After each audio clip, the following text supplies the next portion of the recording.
Angin segar menghampiri para tertanggung asuransi setelah Mahkamah Konstitusi menetapkan norma pasal 251 Kitab Undang-Undang Hukum Dagang inkonstitusional bersyarat. Dengan demikian, perusahaan asuransi tidak bisa seenaknya membatalkan secara sepihak klaim asuransi pemegang polis. Sobat bisnis, inilah Fokus.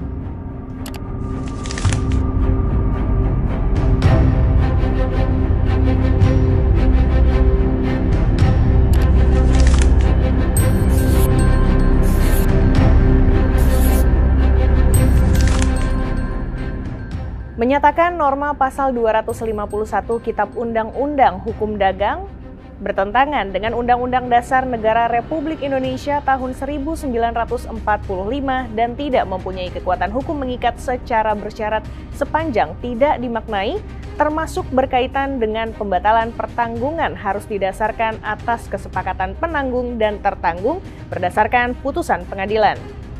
Putusan Majelis Hakim MK. Permohonan terkait pasal 251 KUHD ini telah bergulir sejak 2023 dan digugat banyak pihak tertanggung asuransi. Namun, gugatan yang dikabulkan ini diajukan oleh Maribati Duha, ahli waris dari penerima manfaat atas nama almarhum Sopan Santun Duha pada Agustus 2024 lalu. Sebelum gugatan dilakukan Maribati Duha, saat masih hidup Sopan Santun Duha sudah lebih dulu mengajukan gugatan tepatnya pada Januari 2024. Keduanya menggugat pasal 251 KUHD yang berbunyi,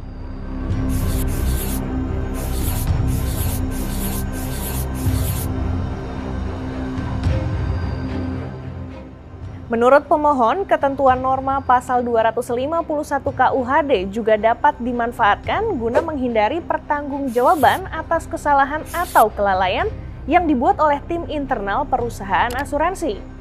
Kelalaian dimaksud antara lain underwriting ulang atau seleksi resiko yang merupakan proses penaksiran dan penggolongan tingkat resiko yang ada pada seorang calon tertanggung. Underwriting hampir selalu dilakukan perusahaan asuransi apabila ahli waris mengajukan klaim atas nilai manfaat yang diperjanjikan dalam polis. Hal itulah yang didalami oleh pemohon ketika mengajukan klaim ke salah satu asuransi.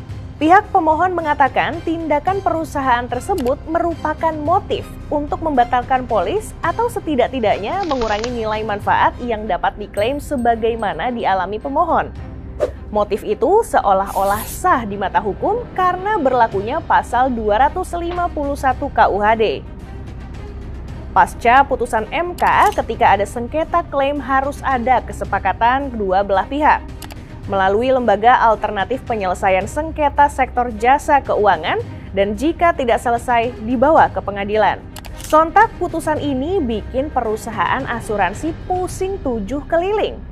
Ketua Umum Asosiasi Asuransi Indonesia, Budi Herawan, tak menampik ada potensi meningkatnya sengketa asuransi sebagai dampak dari putusan MK. Pihaknya akan mengkaji ulang ketentuan dalam polis asuransi umum yang berlaku untuk memastikan ketentuan tersebut sejalan dengan hukum dan semangat keadilan pasca putusan MK. AAUI pun segera melakukan sosialisasi kepada seluruh anggota untuk memberikan pemahaman yang komprehensif mengenai implikasi hukum dan operasional dari keputusan ini. Putusan ini memang genting dan bikin pelaku usaha asuransi harus lebih berhati-hati. Salah satunya asuransi Cakrawala Proteksi. Wakil Presiden Direktur Asuransi Cakrawala Proteksi, Nikolaus Prawiro menegaskan, bahwa perusahaannya akan semakin memperketat proses akseptasi bisnis. Menurutnya, prinsip kehati-hatian dan penerapan kebijakan Know Your Customer menjadi aspek utama dalam mencegah potensi sengketa klaim di masa mendatang.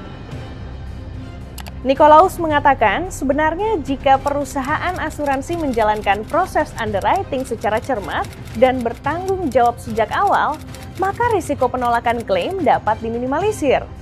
Dengan demikian, putusan MK ini tidak akan menjadi hambatan besar bagi perusahaan yang telah memprioritaskan prinsip kehati-hatian dalam operasionalnya.